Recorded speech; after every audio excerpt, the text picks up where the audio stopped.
first day of school or something. And I think her response was something like, "Yeah, how do you think it's going? You made me leave my best friends back in Florida. Even if you lose $1 million in a bad bet, there's always next year," kind of thing. Yeah. I think with kids, you've only got kind of one shot. Nice. I love you, Texas. Hey guys, I'm Young, a full-time dad and a full-time professional with the goal to become the best parent possible.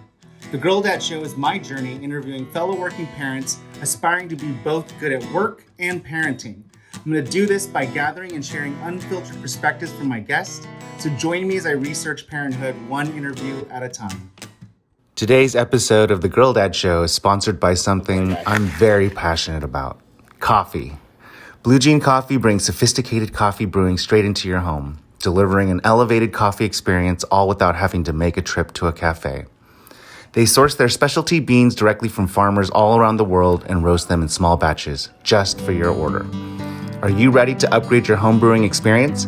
Blue Jean Coffee is offering a special deal just for my listeners. Really good. Visit bluejeancoffee.com/TGDS to get 10% off your first order of Blue Jean Coffee. Oh yeah, that's a good coffee. Awesome. Love it.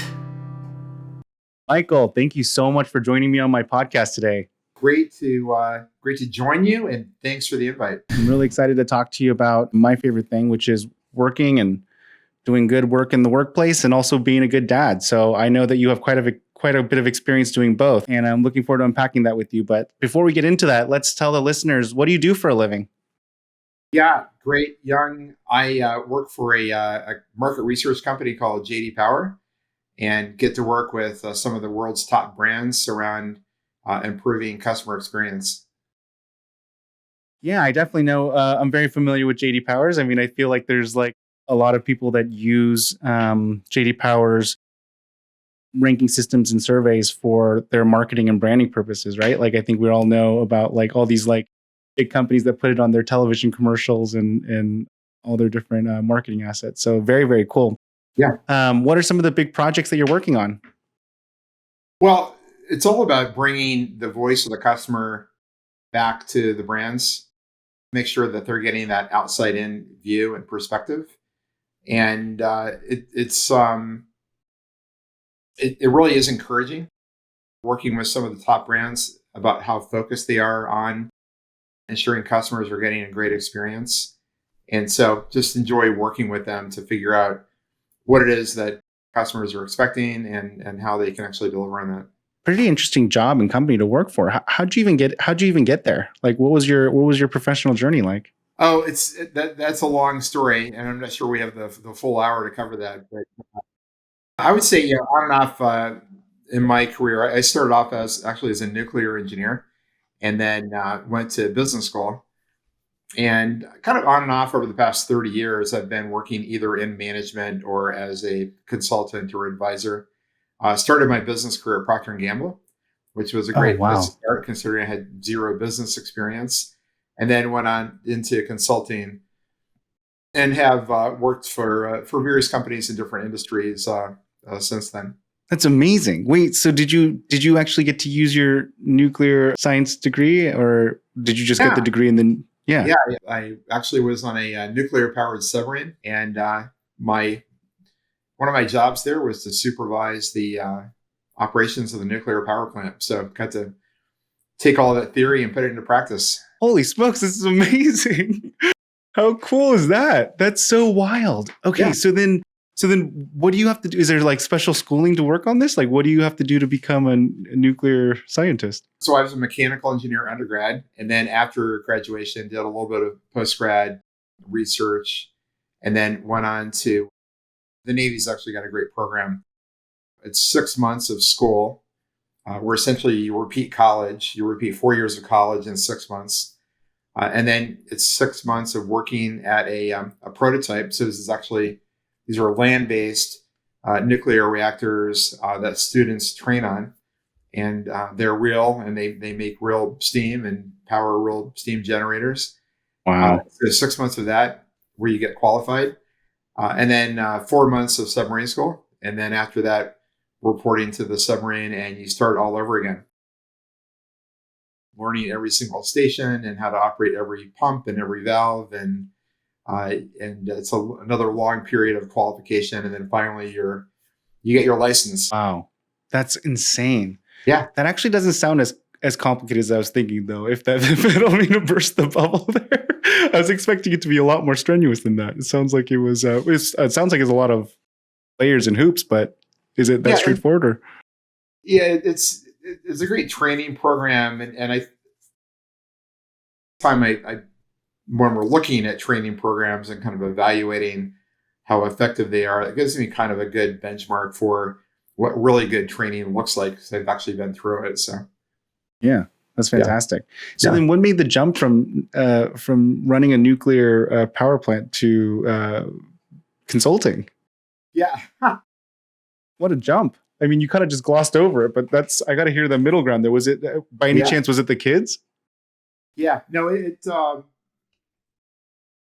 After 3.5 years on the same boat, we were at sea for pretty much the entire time, and so that kind of ran its course. And I got out of the Navy, went to Chicago Booth for my MBA, and since I was an engineer, finance was actually kind of a natural transition for me, and that's where I worked. So at Procter & Gamble, I worked in finance and strategy, and then went to New York to work for a financial consulting firm. And then from there, it's been a series of kind of executive positions with companies that are transforming themselves, I think is kind of the common theme over the past, since Penji days. So that's probably the past 20 years or so. Wow, that's awesome. Yeah. So it's mostly that you went to school, you got your master's degree, and that kind of was the catalyst for the jump from nuclear engineering and operations to consulting. Yeah, well, it is a good question, because why not stay in nuclear power? And since 3 Mile Island back in 1979 or whatever that was, we have not built a nuclear power plant in the United States, and so there's a limited number, and so your career prospects are fairly limited at this point. Hopefully, we'll get it figured out, and nuclear power will make a comeback. But that's probably another podcast. No, I know. I'm like, I don't want to dive too deep into that, because I'm actually it has nothing to do with being a parent and a working parent at that. But I'm dying of curiosity. Just at a high level, can I ask, what is your stance? So it sounds like you think that we should have more, right? We should have more nuclear power plants.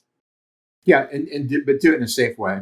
So unfortunately, with the tragedy in Japan after the tidal wave, I think that set us back probably another 30, 40 years in terms of nuclear power making a comeback. But there are much newer designs and much safer ways to do it. So yeah, I feel like when you look at it from a mathematical standpoint, when you read the actual research around it, it seems like it's the most effective and efficient way to power the world.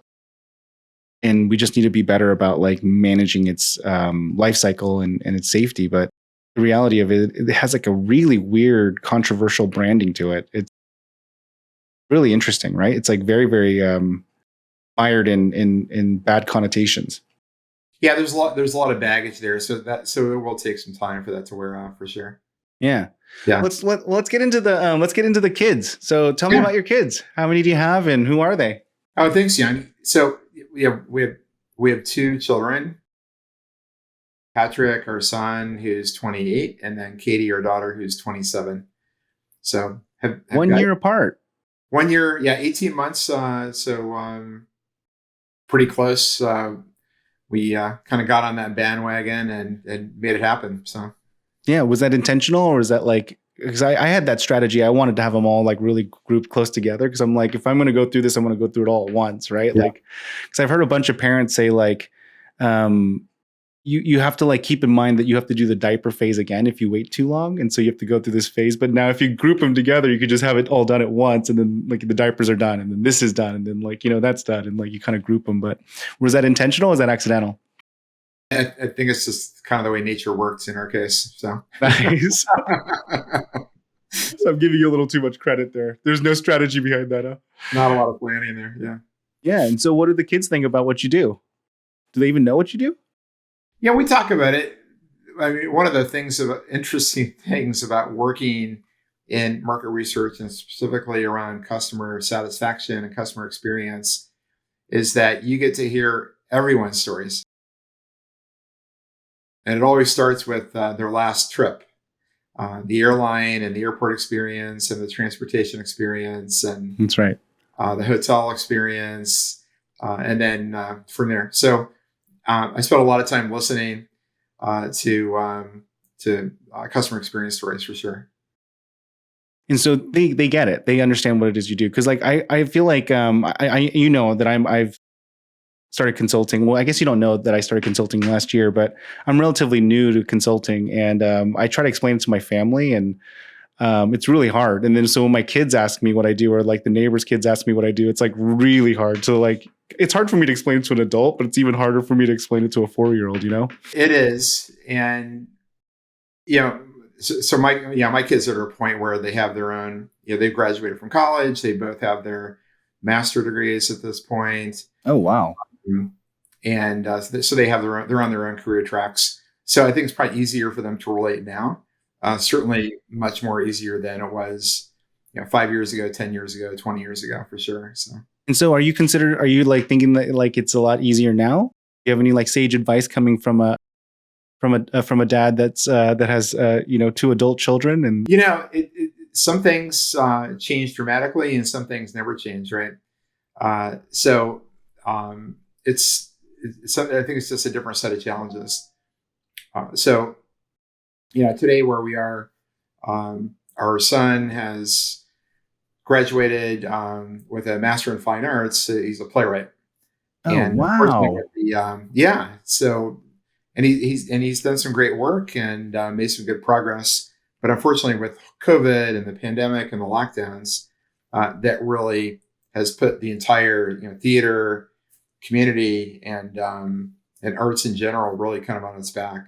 And so it's just kind of just now starting to come back a bit. With Katie, so she works for a large insurance company as a software developer. And so that was No kidding. yeah. Your daughter's a software developer? Yes. That's awesome. That's so that's so rare. That's amazing. Yeah. And there's kind of a little bit of a story there too, in terms of how she arrived at that. But she really likes it.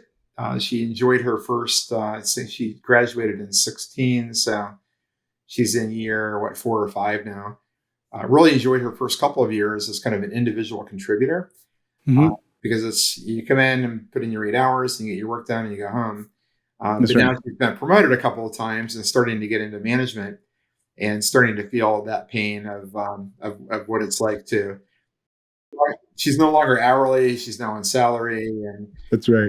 they do deliveries on Friday evenings, and so sometimes working till 10 or 11 o'clock at night on a Friday. Yeah. So starting to feel the pain of being in management. Yeah. I love it. I love it. That's amazing. So what is the story? Because that's actually really unique. Yeah. We definitely don't have enough women engineers, and we definitely don't have enough women engineers in insurance. So that's like a unique on unique placement there. Yeah. So Katie went to Boston College, started off as a math major, made it through her first 2 years, I think. And then towards the end of her second year, she took a course called, I think it's Introduction to Theoretical Math. And it's just nothing but proofs. I saw kind of the writing on the wall of, if you're a math major for in your junior year and senior year, this is what you're going to be doing like all the time. And so she called us and said, I'm not sure I want to be a math major anymore. And had a couple of friends that were studying computer science. BC at the time had kind of a smallish computer science department, and she decided to make the switch. So that was the end of her sophomore year.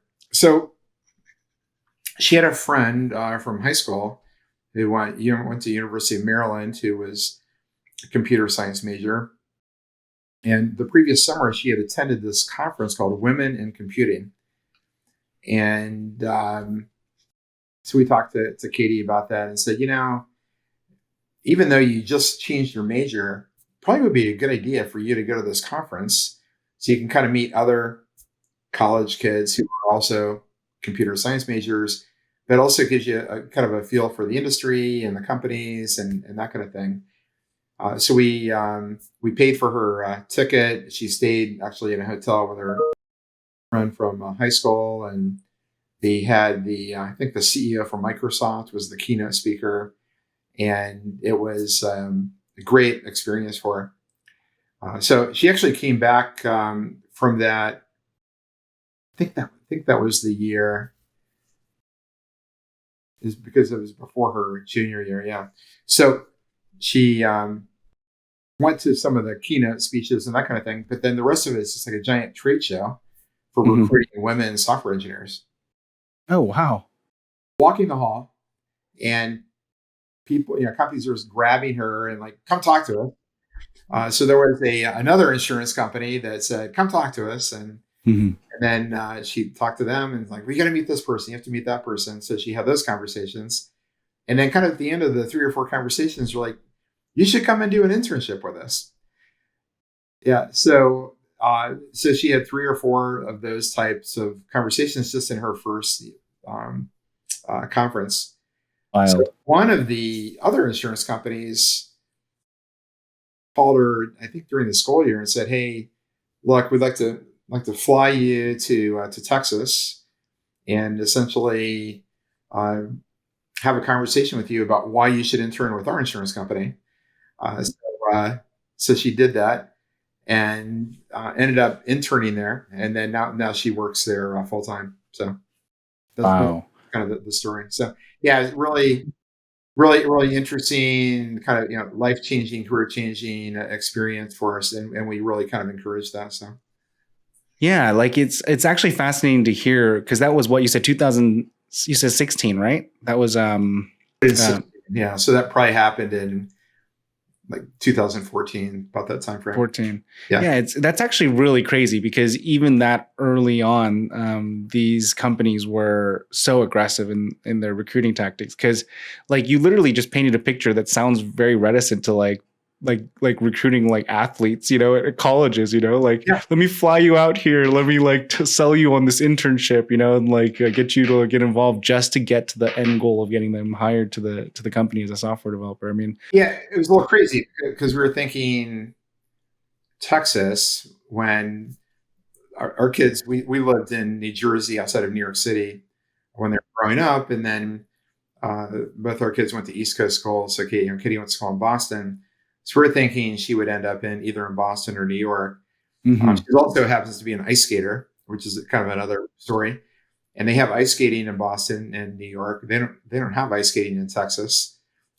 So we kind of thought that wasn't going to work, but in the end, it's worked out really well for her. So awesome. yeah. Yeah, it's a good segue actually, because I actually want to know about your childhood. What was your childhood like? Speaking of like being from New York, how did you grow up? So I'm from Columbus, Ohio. So grew up in the Midwest.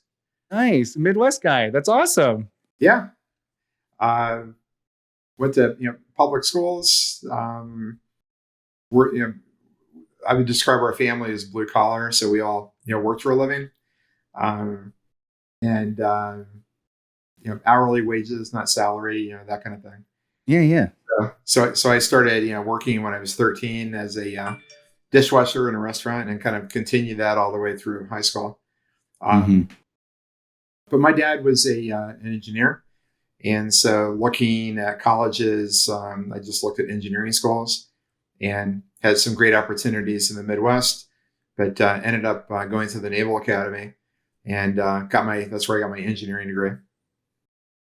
Nice. So Yeah. you grew up in an engineering family, so you just kind of followed the path.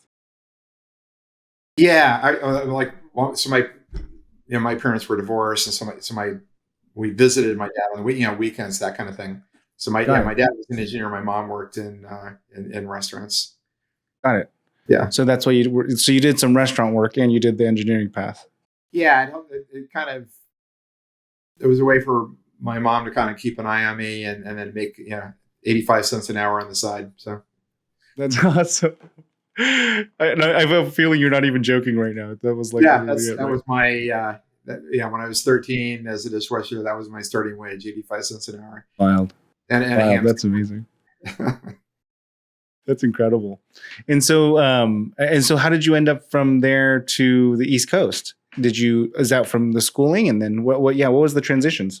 Yeah, so went to college in Annapolis, and then we did our 5 years of training, and then so the training was in Orlando and upstate New York and Groton, New London, Connecticut, and then I ended up my submarine was actually in San Diego, so I ended up on the West Coast. Nice. Yeah. That's awesome. And so do you think that your style of parenting is brought in from your parents, or do you feel like you're doing the opposite route, or how are you parenting compared to your parents?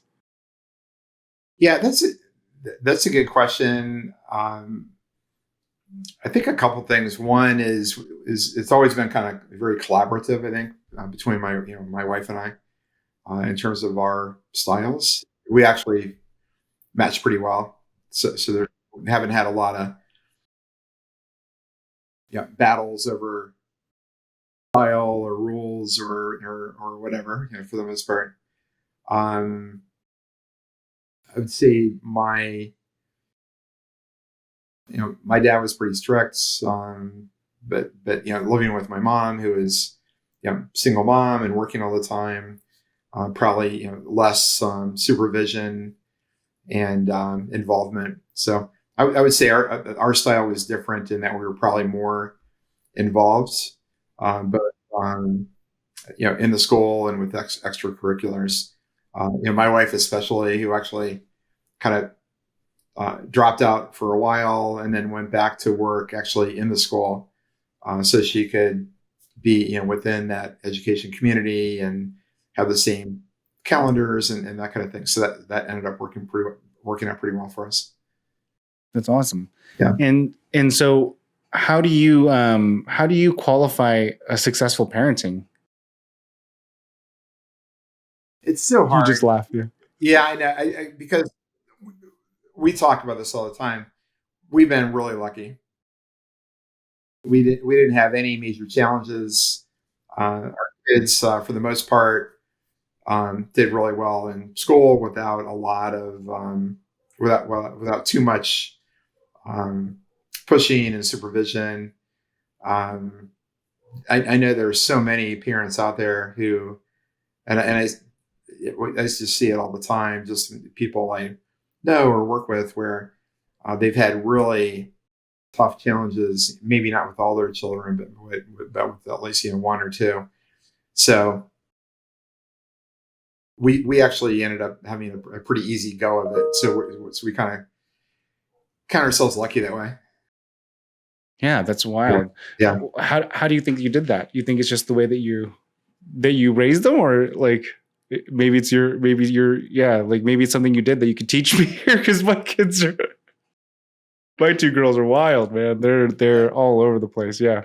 So maybe a couple of things. One is even when my kids were small, we never like spoke down to them. We always kind of spoke to them kind of at or above their level. I think that helps. We are also kind of looking ahead. And so like one of the big challenges with kids is what do you do in the summertime? And how do you kind of keep them, give them a break from school, but also kind of keep them engaged and challenged and that kind of thing. So probably my craziest summer idea and I don't know if I'd recommend this or not, but we essentially set a series of goals and milestones for the summer in terms of things to learn.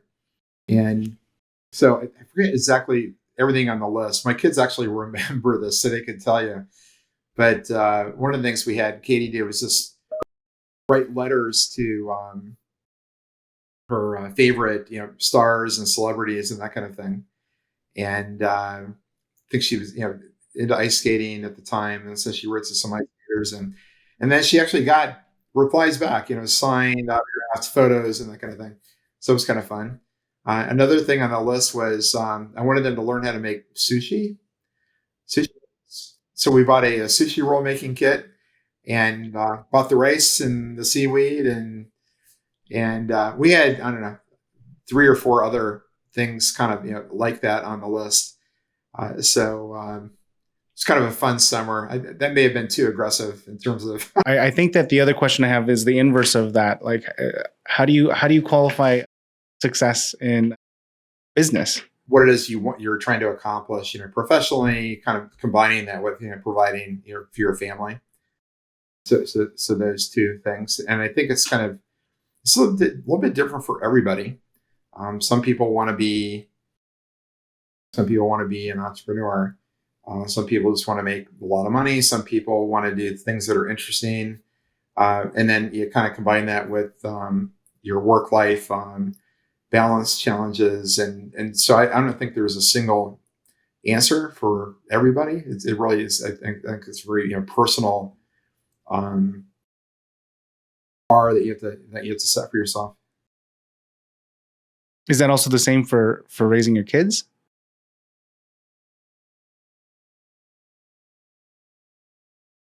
Yeah, I think that raising your kids is probably more high stakes. In business, there's a lot of ways to recover from mistakes.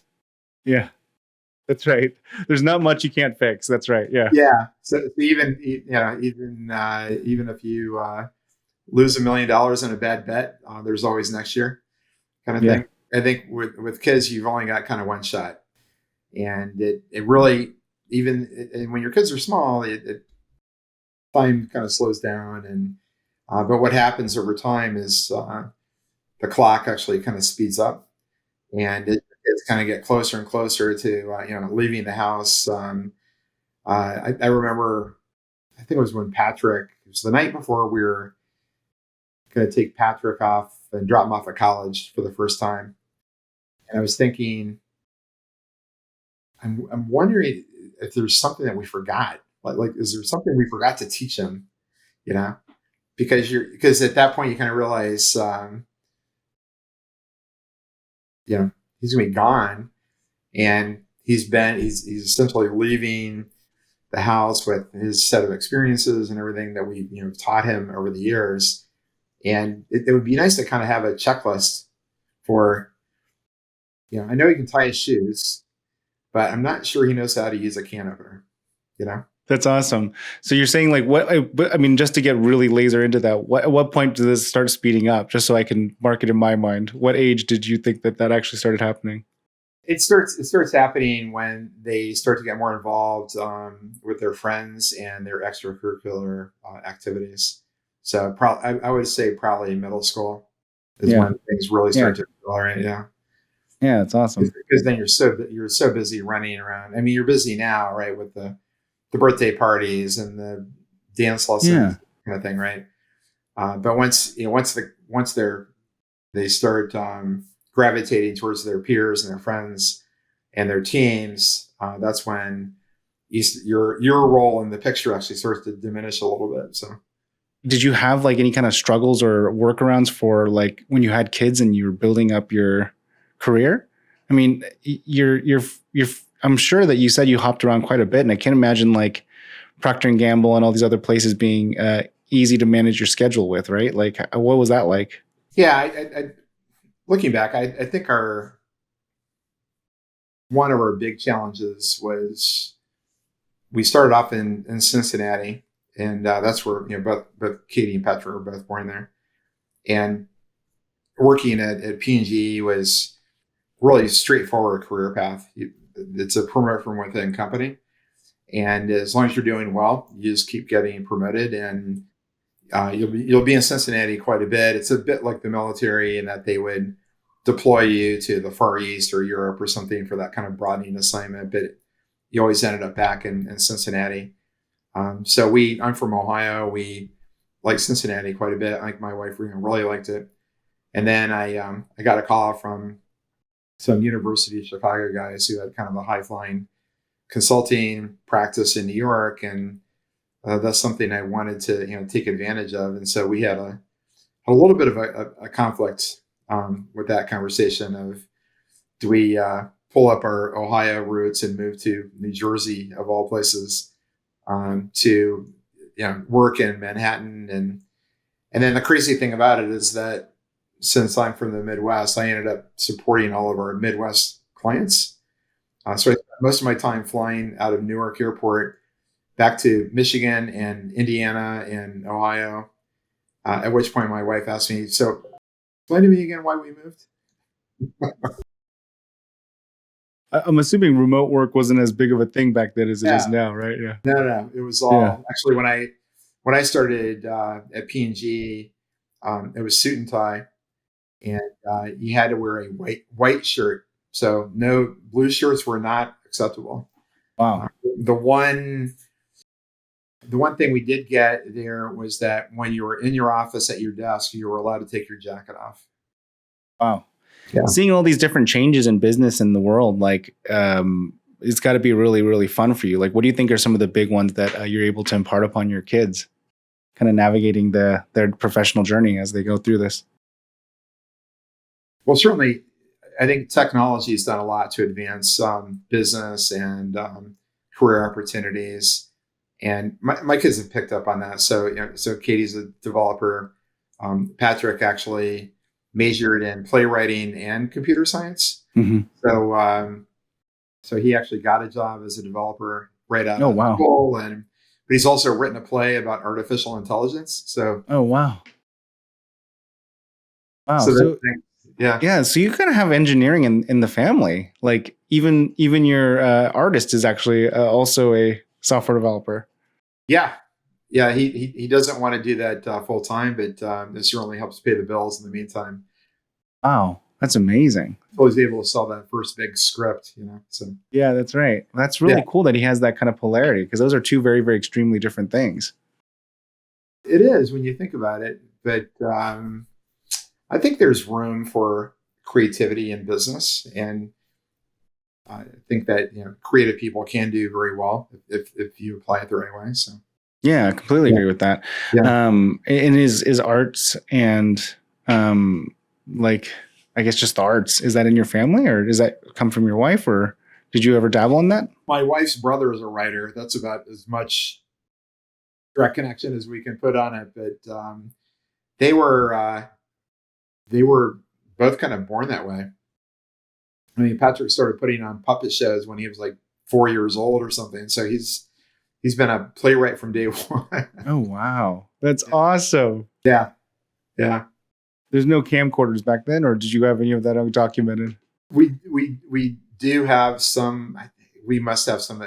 It's the little cassette tapes. Yeah. But I at some point I've got to get those. Or at least get it to him to make him figure it out, because that'll be like great for him to like reference as part of his, like, I don't know, like his playwright pitch, right? Like, I've been doing this since I was 4.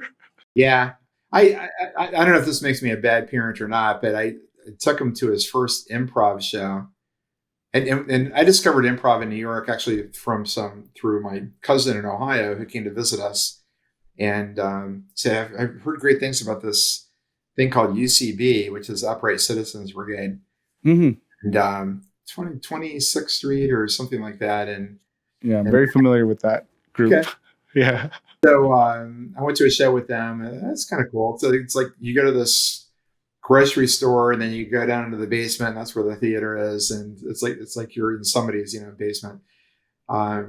So took Patrick, and I don't know. I don't think we took a friend. Just Patrick when he's 13 to his first improv show, and he loved it. And went to a bunch of them after that, and he started taking his friends into New York, and then they actually had a small team in high school.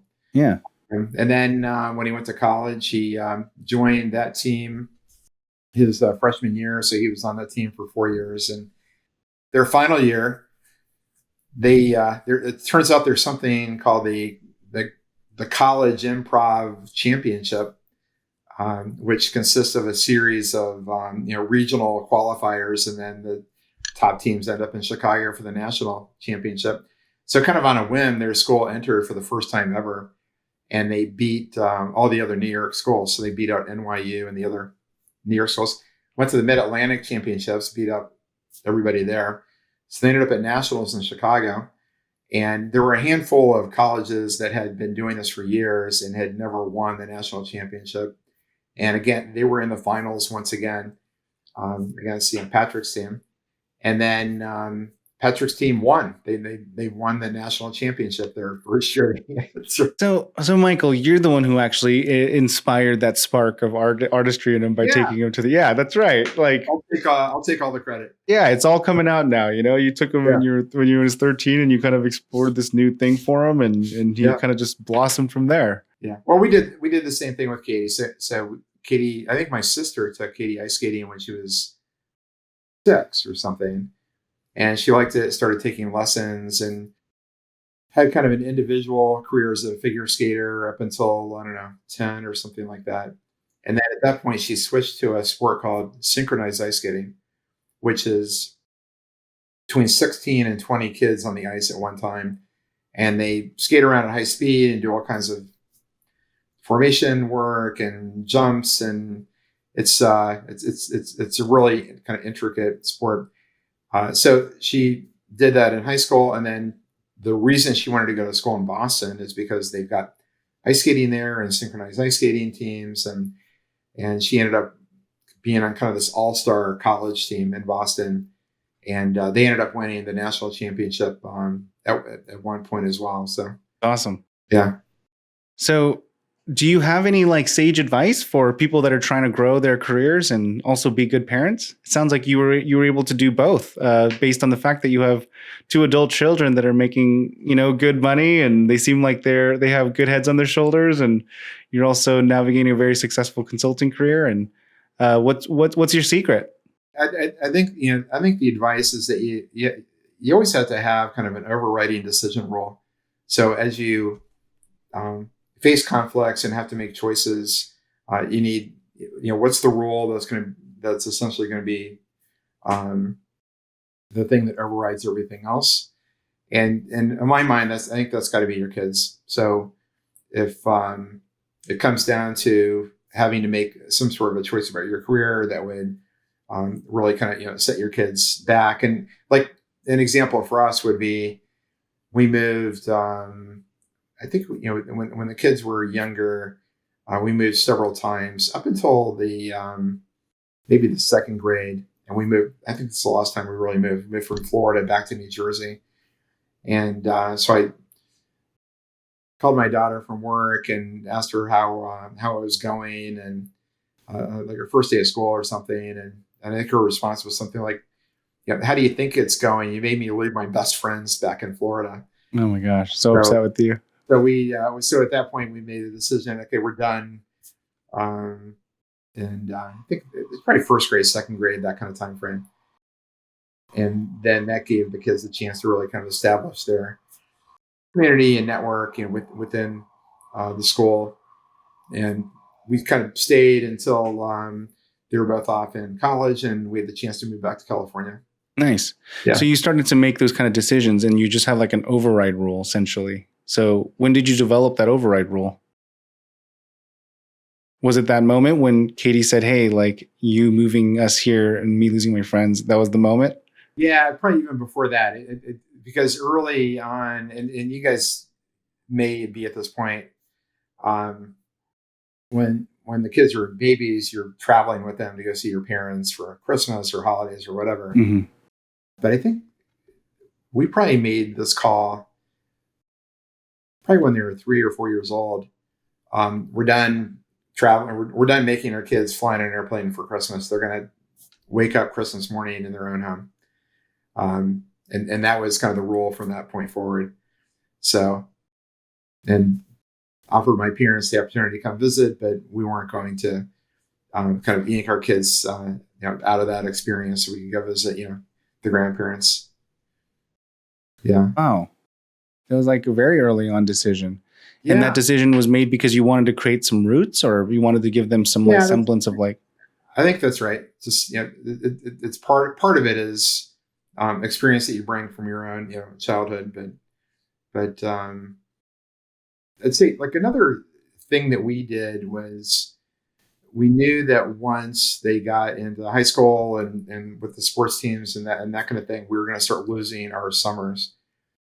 So we wanted to do some international travel with them, but you really kind of do that when they're too young because they won't remember or get the most out of it.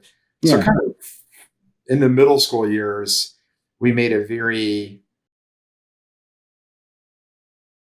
conscious decision to take these kind of international trips with them while we still had time. So the first year we made it really simple. We just went to London, stayed in one hotel, and did everything because that was kind of our home base. And we did the Harry Potter tour Nice. and Power of London and all the stuff that you do in London. The second year we went to Paris and same thing. Just found one hotel, made that our base. With the trains in Paris, you can take the commuter train out to the is it the Louvre or Yeah, I think so. Yeah. and then but then the train going the other way goes to what used to be called Paris Disneyland. I don't know what it's called now, Euro Disney or so we got all that in. And then the third summer, my son really wanted to go to Amsterdam. So I don't know why, but we flew into Amsterdam and then rented a station wagon. Nice. And then drove up to see our relatives in Sweden. So we kind of got all that out of the way before because the summer after that is when football started and we started losing our summers and so forth. So I think that would be another piece of advice would be kind of at those few years between elementary and high school are kind of a special time. It's really going to be like kind of the last few summers where you have like complete control. So, wow, that's really good advice. Yeah. So that kind of goes more directly into the next questions, but I was going to literally say, what advice do you have for other parents and soon-to-be parents? But I'd say that qualifies really good advice. That's very tactical advice, very engineering of you. The timeline of the growth of kids and when to actually tactically and strategically take your vacations and build that sense of a family and tradition. That's fantastic. Do you have any other advice that you give soon-to-be parents? So back when my kids were smaller, there was or younger, there were some books out about what your kids need to know. And I don't know if they probably still have these. So what your first grader needs to know, what your second grader needs to know, that kind of thing. Yeah. And I thought those books were kind of cool because they kind of stretch your thinking in terms of the different types of things your kids should be exposed to or types of experiences that they should have or the types of things they should be reading. Mm-hmm. So going back to the advice, so the kind of the know what stage your kid is at. Yeah. So stretch your thinking a bit. As an engineering major, I took maybe one English course and 0 art history courses. So that kind of stuff was foreign to me. But totally, I can see that. Reading those kind of things, that's interesting. So, and then just encouraging your kids, take them. I don't know what the equivalent today is of taking your kids to the library, but I know when I was growing up, I used to love going to the library. Yeah. It was like this place where they had all these books and all of this potential, knowledge. And I could just spend hours just walking the stacks and pulling out books and reading. And I'm not sure if we've lost a bit of that, today with between the video games and the podcasts and so forth. But any the podcast that we're on right now, yeah, totally. Yeah. But any kind of experiences that stretch them a bit in terms of what they've been exposed to, and I suppose even like mini courses. My daughter actually for Christmas got me a subscription to Masterclass. Yeah, that's pretty fun. I don't know if you subscribe to that or not, but I thought it would be you get to pick like 6 experts and you could study all their videos, but you actually have access to everybody. That's right. Yeah. And so I started off with, Annie Leibovitz and spent a few weeks with her, kind of sitting through her stuff on photography. But now I've switched over to Thomas Keller at the French Laundry, Nice. and it truly is a masterclass on here's how you cook carrots, and he's actually got 7 lessons on how to cook an egg. It's Yeah. It's a fun class. Yeah. It's Masterclass is a great subscription. Yeah. yeah, so I love it. So that kind of thing, and actually, a good friend of mine bought subscriptions for his kids, so that's why I first learned about it. But any kind of experience or education or kind of training that's kind of outside the norm that would kind of push their boundaries, I would highly encourage it. And by the way, the international travel that we did really great, because when they got to college, they weren't afraid of it. So Patrick did a semester in London and actually joined an improv team in London while he was there. Awesome. And then Katie did a few weeks. She couldn't do study abroad during the school year because of skating, so she would go in the summer. So she did one summer in Dublin, and then another summer in Venice, and had no qualms about flying over there and spending the summer there. And I truly feel like travel is like one of the great mind openers, right? Because it like gives you like perspective and like an understanding that the world is much bigger than you at the root cause, right? Like, and it's just an incredible mind opening exercise and activity to do with especially a younger mind. Because I remember growing up and anytime I travel, even within the States, actually, like it didn't even have to be international, just even going to like Montana, I'm like, wait, people live like this and they think like this. This is awesome. You know, it's like so different than the way I live and think, you know, and so I think it's really, really a good advice to try to figure out how you can squeeze in travel and just broaden your kids' horizons of like how the world works and how people live, you know? Yeah. Yeah. I think another piece of it is you have to kind of, I mean, your kids are going to have their own aptitudes and their own likes and dislikes, and you don't really want to force anything. And so, so one of our conflicts was band. So in elementary school, everybody's in the band. So everybody, it's part of your education. You get an instrument. And I think Katie was French horn, Patrick was trombone. And you will reach a point where you got to make a call on whether they continue that or not. So Katie continued on into high school. Patrick put a hard stop down at middle school, so that we dropped the trombone. But we didn't force the issue. That was at some point start making their decisions, and they have other interests, and so that's something that you'll need to think about, and how do you make those kind of decisions. So no, it's really great advice, and I think it's about like what you're saying is like just expose them to a lot and like just be there to offer those opportunities, but not necessarily force those directions for them. Yeah, I don't know if you watched the Olympics or not, but I noticed several of the athletes in the Olympics this summer were coached by their parents. And the story, like one of the swimmers, the story was her parents started her swimming at a young age, and they were counting the number of laps she did per week, and it just kept multiplying by the thousands of laps, each year. And that was great. And I would say that as long as she was having fun and getting a lot out of it, keep encouraging it.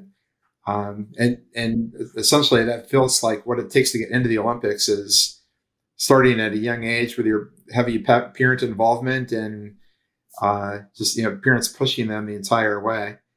I think there's also some trade-offs there. So you have to be a little bit careful about making sure you're balancing that correctly. So Michael, let me switch gears here, because I've been trying to be mindful of everyone's times that I interview, and especially yours, because I know how busy your calendar is, and I can actually hear your calendar notifications going off as well.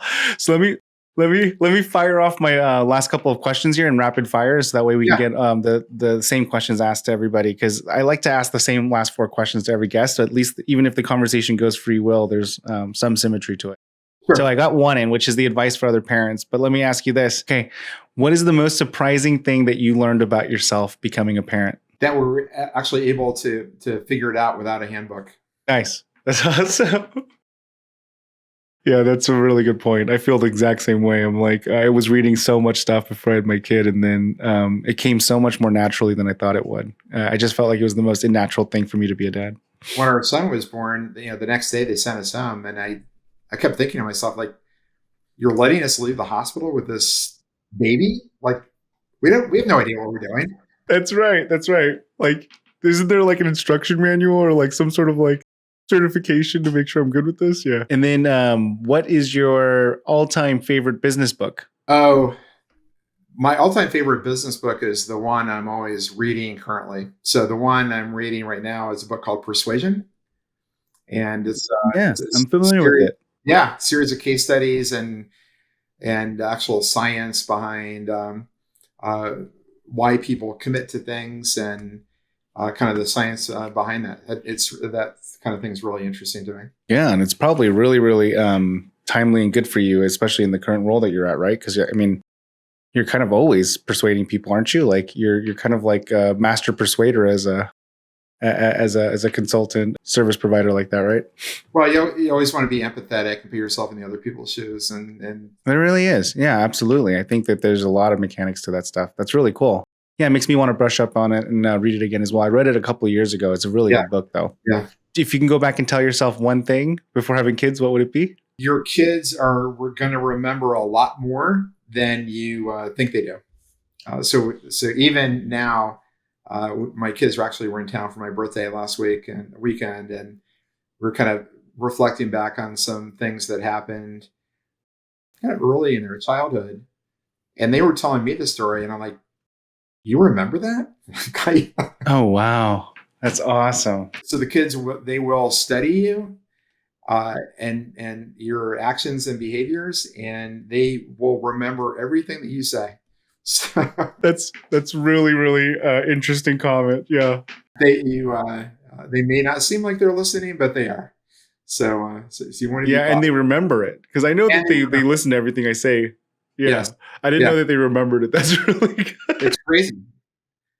It's crazy. We were talking to my son last weekend about something that happened when he was 5 or 6 or something, and we actually took a vacation to Santa Barbara, and we took him to a Pokemon movie, and he could tell us everything that happened that day. I was like, I don't even remember that. So I'm gonna keep that in mind as I start to play with my kids today and ongoing. So, Michael, just to bring us home, like when you're not being a super dad and a super professional, what do you do for fun for yourself? We like wine. So nice. Is that the secret to being a super dad? That could be a secret to being a super dad. So there you go. Got it. Okay. Duly noted. I love it. Michael, thank you so much for taking the time out of your busy schedule to meet with me and talk to me about your parenting and your professional career here. I really appreciate it. Thanks so much for having me, Young, and great to talk to you about it. Thanks for tuning in to another episode of The Girl Dad Show. We really hope you enjoyed that interview. And as always, please take a moment to review, rate, and subscribe. We'll see you next time.